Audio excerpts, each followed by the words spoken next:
Hey, y'all, come look at this.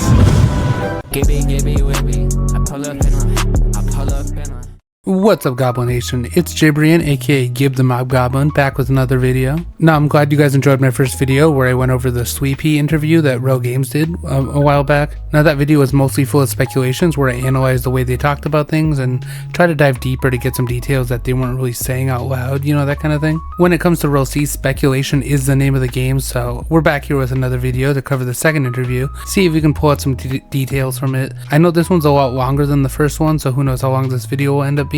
Oh, and before I forget, don't forget to like and subscribe because we are about to hit 4,000 subscribers, so this is a huge milestone.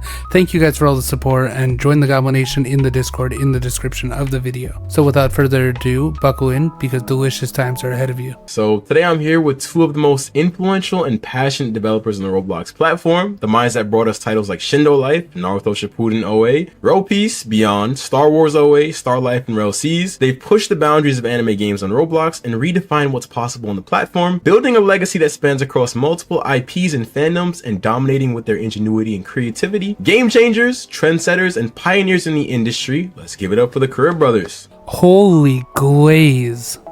I don't ever want to hear people calling me a glazer when this dude just went through their entire history from birth to death, apparently. So, Rell Bad, what is your main role as a developer at Rell Studios? Just so we can, get to know you as a developer, who you are.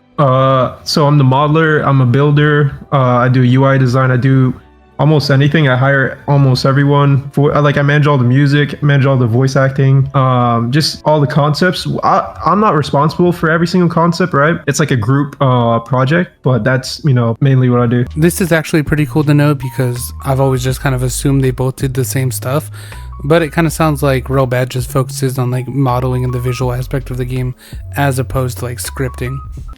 Being that you guys are some of the most well-known and influential developers on the platform, do you guys ever feel any pressure regarding projects you're working on? Bro, all the time. I thought this question was kind of funny because to me it always felt kind of obvious. Of course there's a lot of pressure. Their last game was really successful and obviously they have a big name they have to live up to. But also I think all the delays have been them trying to not disappoint the fans. And I think the feedback, maybe if we didn't take so much feedback, the game would be out, 2024 summer, but I think the feedback is helping us improve. This has always been one of the things that makes Rell C's one of the best Roblox games that people are, really hyped for, is that they really listen to feedback, they look at suggestions, and they add them to the game. Hopefully this doesn't keep delaying the game. It really seems like the game is closer than ever, so fingers crossed. Are you aware of those Rell C's channels where it's basically it's channels where they're giving you guys ideas basically? Yeah. And I know. Yeah, I was wondering if you guys were aware of those channels. Atlas. Man, this is so crazy to me because Atlas is one of my friends and I'm always promoting him on my channel, and to hear them actually say his name during an interview that has tens of thousands of views, it's so cool. Go subscribe to Atlas if you haven't. Atlas the Relic on YouTube, obviously. I think he's going to be one of the bigger creators when the game finally releases. I plan on collabing with him a good amount, and also Rell Games knows who he is, so who knows, maybe the content he puts out will actually affect the game later on down the line. Yeah, I know about the we pay attention to because it's not just the bigger YouTubers, right? We want to hear what the smaller people have to say because that's where the niche kind of communities comes from. Honestly, this is so true because a lot of the bigger YouTube channels that cover Rell C's, they don't need Rell C's to keep their channel going, but smaller creators like us who build our channel around it or are more interested in the game, we're going to be the ones that are just constantly making videos, posting, and not just waiting for updates to make videos on the game. So I think that's where the culture is going to be around. It's actually really interesting because I do notice that there are so many channels who have been created solely for the purpose of creating Rell C's content. So it's interesting that you guys are being impacted by that in a positive way. That's cool. A little heads up if you're watching this video, I ended up cutting a lot of content from the interview because a lot of it was about their personal lives, kind of how they are as game developers. If you want any of the info, go watch the original interview. I'm mostly going to be trying to cover the stuff that impacts Rell C's or is indirectly talking about Rell C's. What inspired you guys to make Rell C's? I didn't even show my brother it was originally Rell Peace, right? I was never planning to show him what I was doing. I just popped into Blender, made 20 pieces of clothing, made a ship, made an island, messed around with a combat. He started coding it when he saw like, oh shit. And then we just posted on YouTube, right? Yo, this is cool. We made a customization. We made this. This is really cool because it almost seems like Rell Seas kind of came about as like an accident. Like obviously they never really seemed to be that big of fans of One Piece, and like they're always big into Naruto. So it seems to me like he was just messing around. And then they were like, we can actually do something with this, which is cool. We have multiple games like that. We have a Dragon Ball project called Draco Ball that we never even showed to people. We have an Avatar game that we never showed to people. We made so many projects that we're so scared of showing it to people these days, right? Because the hype of Rell Seas is insane, right? So if we even show them just like a work in progress, they'd be like, this game's ass, right? Like you can't even compare it to our own project, right? This kind of to me seems like when they're bored, they just go into like Roblox Studio and just make like whatever like mock-up they want. Obviously you kind of got to experiment, otherwise you're going to get burnt out. I don't know if these games will ever come out, like a Dragon Ball Rell Seas game. I'm honestly surprised they don't try like a JoJo game, because they both have JoJo avatar pictures. Seems kind of weird to me. I gotta be honest, that's interesting that it seems like you actually kind of feel some pressure regarding showing off new projects. Maybe it's just the way you guys carry yourselves publicly, but it seems like you guys are really confident with everything you make and take everything in stride. So I wasn't expecting that, I'm not gonna lie. Bro, am I the only one that thinks he just looks like really sad right here? I was like, bro, chill, don't cry, like it's fine. What's your opinion on One Piece? One Piece, yo, fighting scenes are peak. Okay. When I was in high school, my friend was trying to get me into it, right? And I was watching it. I think I went to his house like almost every weekend, right? And we just watched One Piece. I didn't know what the hell was going on, right? But I was like, yo, fire, right? He showed me all the fight scenes. He showed me this. I think he was on the I think he's on the Skype arc, right? And that's where I'm at now in One Piece, right? And I'm actually understand like this is happening. This armor's cool, right? I've just seen all these cool stuff. I'm like, yo, we should put this in the game. So I remember one of you said, yo, how do they know so much about One Piece, right? Because we're just watching it from the that was probably me, I'm not gonna lie. Yeah, but I actually watched One Piece to episode 350 something. I don't remember. It's on my Netflix though. And I'm only watching it in English because I'm gonna be honest with you, Japanese voices are very annoying, especially Luffy's voice.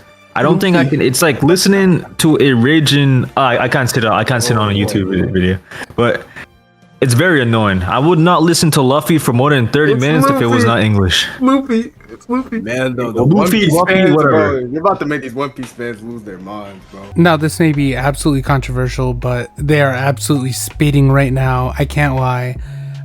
One Piece Japanese, like Luffy just sounds so annoying, and I've been saying this for the longest time. I'm glad someone agrees because this is super controversial. A lot of people are like, the original Japanese is always better. That's not true, I guarantee you. Goku also sounds ass in Japanese. He's voiced by like a woman. His voice is super high pitched. I hate it. That's all I'm gonna say.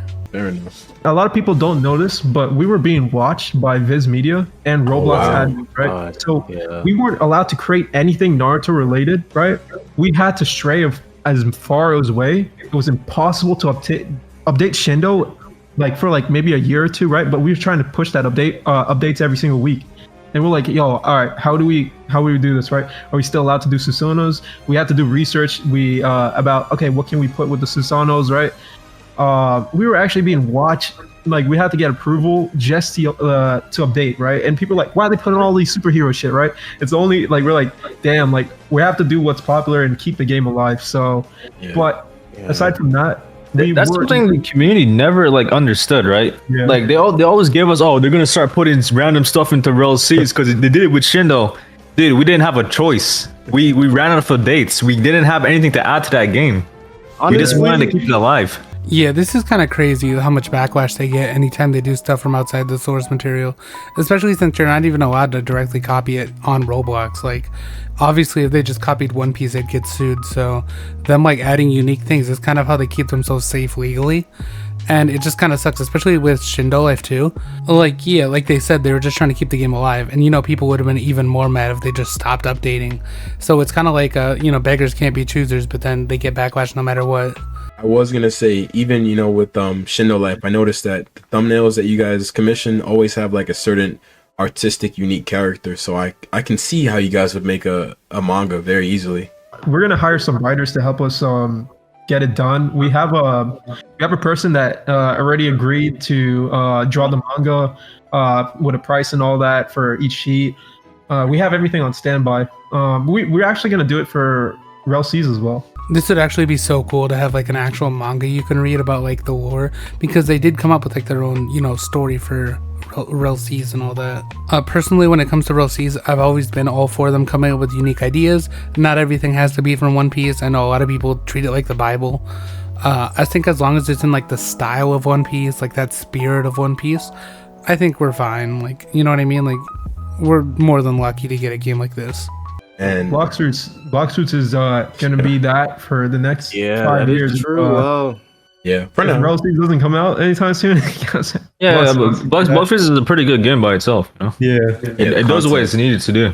The amount of It brings in content is, it brings in you know no matter what people say about it, it brings in the anime audience to Roblox. So Yeah, I mean, They're definitely right about Blox Fruits being overhated. Like, people love the trash to Blox Fruits. Even I do it sometimes as a joke. It's just kind of an easy punching bag, especially because the devs barely update and they're so lazy. But Blox Fruits was one of the first games me and my friends played on Roblox, like, especially as like anime watchers. We were like, you know, like, whoa, they actually have games that have more than just like, you know, you dropping into a map and doing a tycoon or whatever the hell. So honestly, it's kind of easy to forget that that's how most of us started.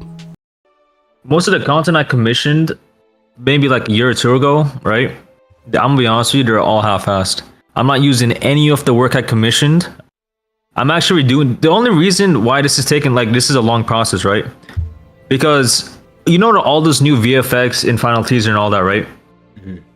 Those were made by me. I'm gonna be honest with you, right? I learned VFX myself because I kept getting disappointed of all my commissioned developers. I'm not going to say names. I'm not trying to down talk VFX artists or any of that, right?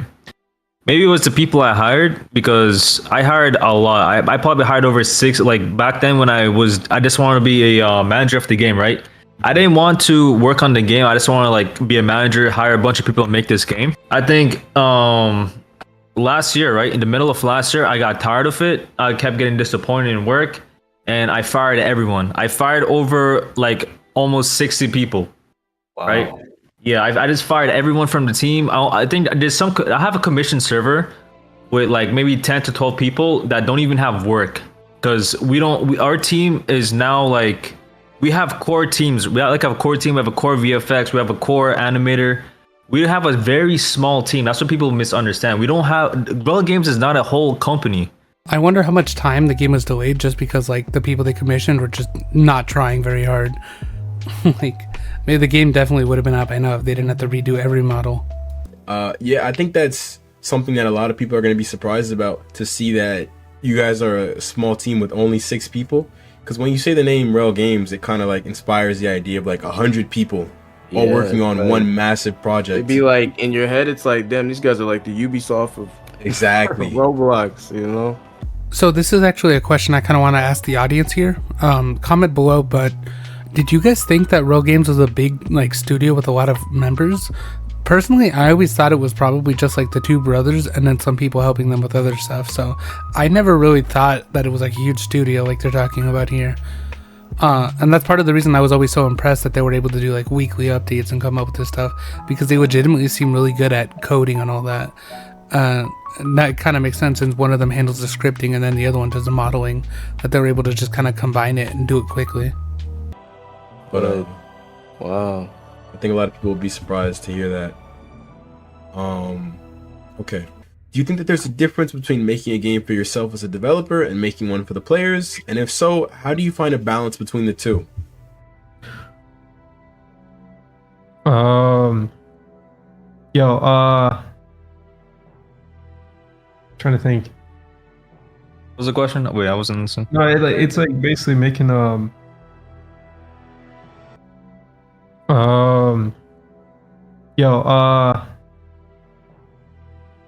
trying to think. Yeah, I really don't understand the question, bro. Now on that note, are you making this game initially in a way that you would enjoy it, or are you making it, in a way that you think, a player would enjoy it? And player. So for Shindo CC, right? That was the idea is to put academy students through torture, right? So they had to feel torture, and as soon as like when they rank up, right, it's like the torture lessons, and then they do the torturing. That was the idea behind the CC.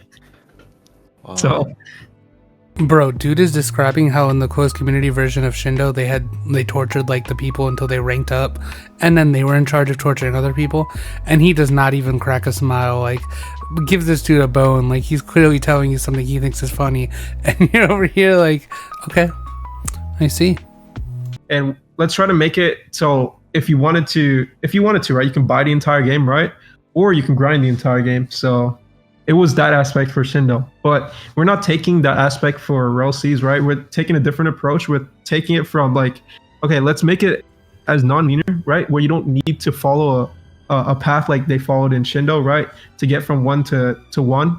It's more of you hop in the game, right? There's things happening around you, right? Like say you're walking in a village, right? You see all these NPCs interacting, right? After they're finished interacting, right? Some guy could be like, damn, I wish I had some logs to heat up my house, right? You just give him logs. From that, giving him the logs, right? It leads you to what's it called? You might be doing something else, and then you see some fucking pirates and fucking marines battling out on the ocean, right? And then you walk in there.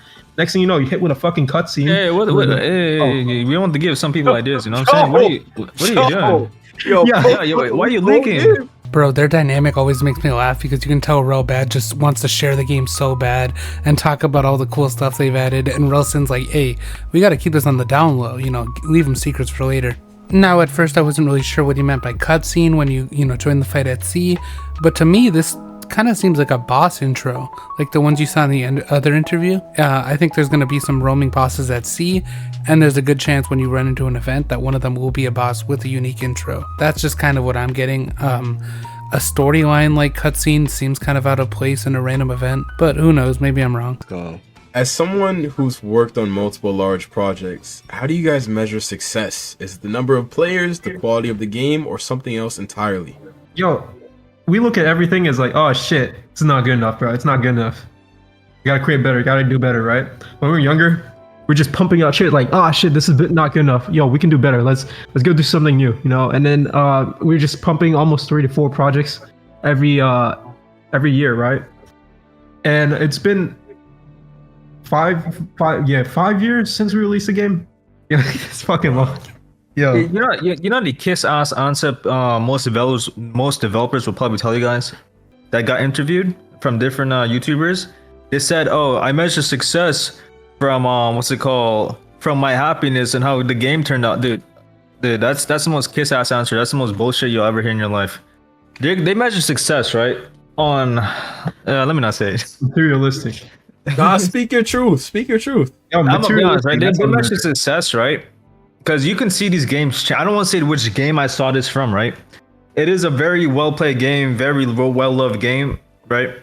But I'm not gonna say which game it is. They measure success on how many players they can retain inside their game, how much Roblox to generate. I'm being so serious with you.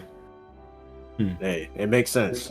I don't want to say who it is, but it's well known developers. I had to listen to this a couple times before I really understood what he meant, and what he's really saying here is that most game developers will lie and say that they call it a success when I'm like happy with my work, but really they're just doing it for the money. Obviously a lot of people are just doing it for the money. It is a job after all. And the reason he's saying it's kind of just bullshit is because it's like they're not being honest to you when they answer the question. Obviously this seems like glazed, but you can really tell that they have passion when they're working on their game compared to other developers, because they would have released Rell Seas by now and made a bunch of money and then moved on to the next project. But clearly they keep like improving it and adding to it because they want to be happy with the game. I think they take a lot of pride in their work and they really want to be happy with the product itself. Okay. The only thing that can measure success, right? Mm-hmm. Is if the most kiss ass answer ever, you know what I'm saying? Is if you can actually work on a game you enjoy doing while not having to pay, like, worry about bills, worry about what you're gonna eat, right? Mm-hmm. That's success right there. Yeah. Yeah. Even if we fail, right? We still it's have not about that being fucking happy, bro. I'm being honest with you. Yeah. About, oh, my creation. Oh, I love my creation. Yeah, you can love your creation, but there's more to it, you know. And here he's just saying that, like, yeah, you need to be happy with your work, but also you need to pay the bills. Kind of a realist take. Like, he's not, you know, being an idealist and you know, saying like, you know, take pride in your work and that's enough. Like, obviously you do need to pay bills, so don't like abandon your income just to do a passion project. Like, he's giving you a very real answer here. And yeah. And that's all I got for the video. That's about the end of the interview. If you made it this far, subscribe. The 5 of you that make it to the end. You know, I mean, this is gonna be, it's like 20 minutes right now. I'm looking at the timer. This is probably gonna be one of my longest videos, if not my longest video. So I hope you did enjoy. I know a lot of it was just commentary over what they're saying, but this one didn't have as much like subtle game info as the first interview, which is kind of surprising since this one's like 4 times as long, you know. But now that I'm done with the interviews, I can cover something that isn't relevant to like recent events and probably just do another suggestion video next. So stay tuned for that one. Hope you enjoyed this, and bye. Anywho, I'm gonna go to bed and I'll see you guys tomorrow.